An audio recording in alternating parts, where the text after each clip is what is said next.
Hi everyone, welcome back to my channel. It is me, Zaza here, and I'm bringing you a new video today. If you are new to this channel, nice to see you. Thank you for joining me and our little family. Do go ahead and press the subscribe button if you are new and want to see more of me. Anyway, so today I am bringing you a video all about moving house, moving out, going into the big bad world on your own, and how scary that can be, and a little bit about the practicalities and so on and so forth. If you do enjoy it, please go ahead and press the big thumbs up button so that I know that you did and I can make more videos around these types of subjects. So yeah, let's get into it. Right, so moving out. I moved out when I was, I believe I was 21. I think I was 20. Was I 21? I think I was 21. Yeah, it's been quite a while that I've been living by myself. I believe I was 21. I moved out of my mum's house. By the time I moved out, it was just me and my mum that was living in the house, so I left her on her own. Sorry. But yeah, basically I wanted my own space, I needed my own freedom, and you know, women together in a household is, well, women, I call myself a woman, I wasn't a woman, I was 21. But you know, two females in a household at that age, it's not easy, it's really not. It's very difficult because you've got just at each other's throats all the time. It's like, I need my space. I just need space. So I managed to find a flat. I loved my flat. I loved my flat, my first flat. Everyone hated my flat. Not the actual flat itself, but I lived on the 13th floor. So yeah, it wasn't practical for a lot of people. People didn't like heights and so on, but it was mine. It was my flat. I was in love with my flat. It had a big living room, it was a one-bedroom flat. I had the whole flat. So I had a big living room, a really decent sized bedroom with built-in wardrobes. Obviously my kitchen was small, but it was good enough for just me, because obviously I was just me at the time. My boyfriend at the time would stay over, and he did eventually move in, but yeah, it was just me, so it was fine. I had a really nice living room and there was lots of storage, so it was just perfect for me. I loved it, and it was close to a football ground that I really like, and I could hear them cheering whenever I used to, whenever they used to be playing when I was at home. It was just amazing. I loved it. But yeah, the practicalities of moving out of your family home, yeah, it's hard. It is really hard because there's so much to think about.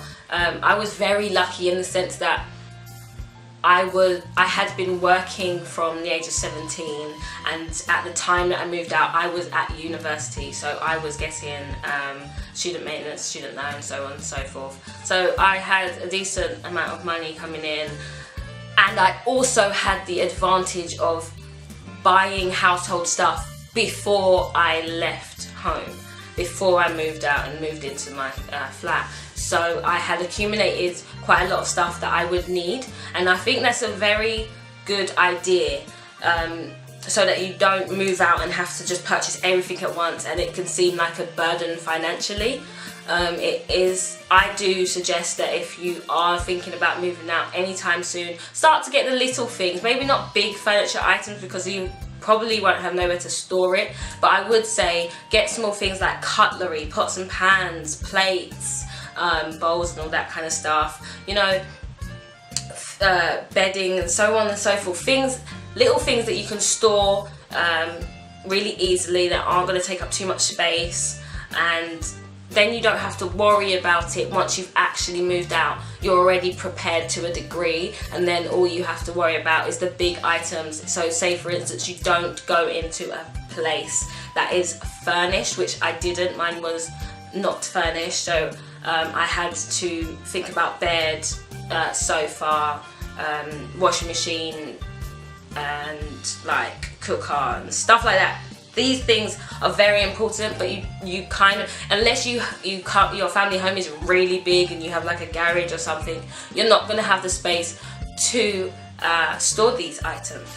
So I really would advise that you think about this before you move out.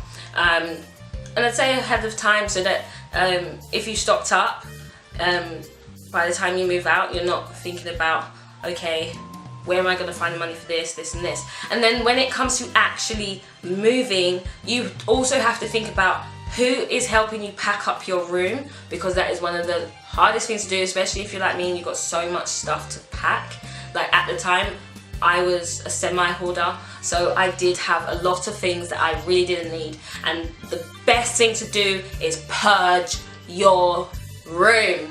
Purge everything that you do not need at all whatsoever. Obviously, we all have things that we love, and like photos and maybe like little letters and stuff that we want to keep as like keepsakes. But I'd say make like a keepsake box or something. Don't hold on to everything, because then you're moving with a lot of clutter that you do not need in your first home. You really don't. So purge, purge, purge. Clothes, paperwork, notes, and just little things that you've accumulated over the years that you don't need. So who's going to help you pack? Who's going to help you move? And then you have to worry about if you know the things that you're taking are big items, like a bed, because I took my bed. I also had a sofa bed, which was basically a sofa, so I took that with me. So these type of things, I needed a van. So I was quite lucky in a sense that I had family members who had really big cars.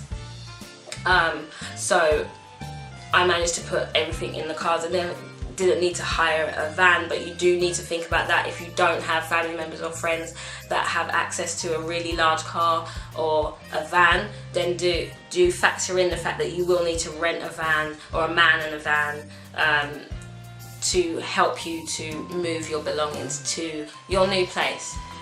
And it can get expensive, but there are good man in a van deals. So just make sure you have a good look. Go on trusted websites, read reviews, make sure that they're trustworthy, they're good in terms of protecting your belongings and not being too rough or heavy-handed with your belongings. And when you actually move into the new place, obviously have people on hand to help you set up.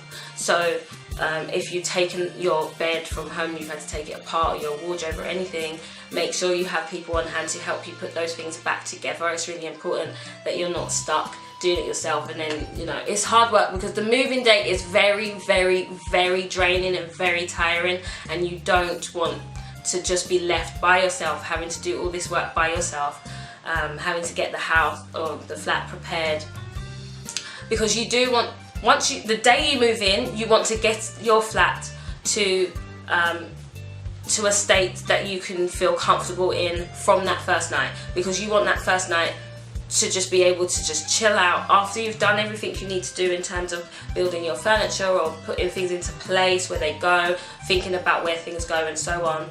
You want to relax after. You don't want to be worried about anything else. Practically, in terms of finances, before you move out, think about your budget.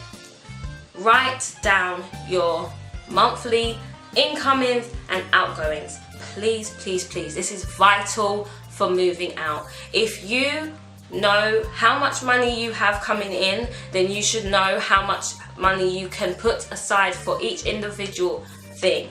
So for example, you need to factor in your rent. How much is your rent per month or per week, however you would like to pay it.